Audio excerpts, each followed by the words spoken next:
Okay, we are going to see two things here. One is virtual environment. So first we want to I am here using my virtual environment as sample. So I am going to that environment sample.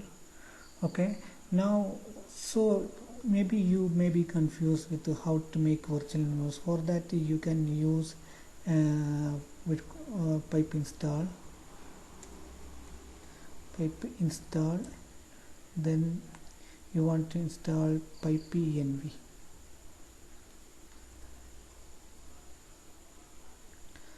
This will give you most of the function you don't have. So first of all you want to install this thing. Okay, so you may be how to, here I'm not talking about how to create a virtual environment like this, and you may, but here I'm talking about how to use the environment variable in a secure way, because you may be working with your project. Your project may contain lots of people is working, lots of developers there, so you may be using Git repositories. So sometimes in some companies their Git repository will be public, so it will be open source program, so they want to hide some secure things from the public people. So here they will, you may have using the S3 bucket, and sometime you may be using other Google credential access keys and tokens here. So for that you want first to create a new file you can name as env file. Okay, now you want to go to your settings. Your settings will be here. Okay, settings, and you may be using your user credential, like I'm here using MySQL, so MySQL credential like root and password. So here for that we want to import something.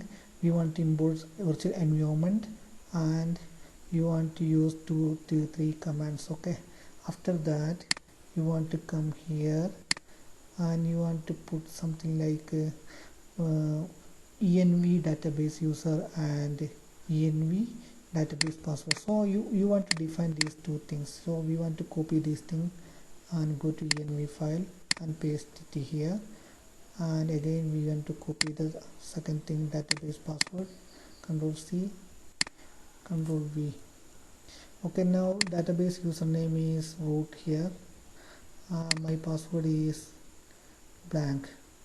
So after creating everything, these things we want to do first, then only we can use the environment variables. Here see you may be using Mac or Windows. People are using like environment variable, like from here predictive environment variable. You can use these things also, but this is the easy thing. So because you may be working with lots of projects, so each project you can make a separate things that will be better for you. So here I'm going to use settings, and we have changed these things, and we have imported environment, and we have used this command. So this command will be, I will put this command on description below. See, we are not going to see how to make a virtual like make virtual env sample. See, we have already sample access. I'm not going about these things because this is an advanced Python Django tutorial, so we are not going these things.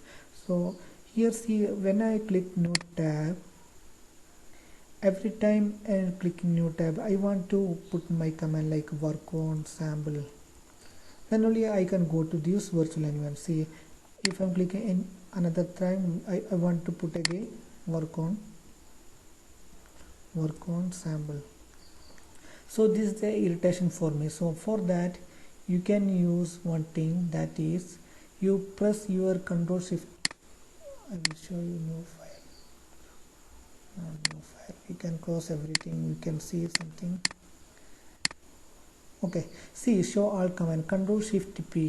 Here we are pressing Control Shift P, I'm using this command, okay, and Control Shift P, and you type Python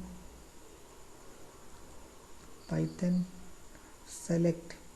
See, it will appear here select interpreter. I'm going to use this one, Python select interpreter. So for this environment, see, I have one folder flower, and I have an app flower in it, and Jasmine. These are my apps. So for this project I want to use sample here, so for that I'm putting Control Shift and selecting the select interpreter, and for that I am using for this workspace and their workspace. So here we can see lots of environment.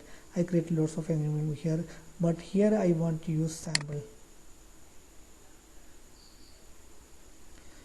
Okay, now if I'm clicking here new terminal, what happened? See, automatically it will put the sample. It will automatically point these commands. So you may be for jump into your virtual environment, you may be typing these type commands. So this is not this will be a sheet for you many times. So for now you can see, if I am clicking new terminal, it automatically pick up the my sample virtual environment. These are the two things we are using here.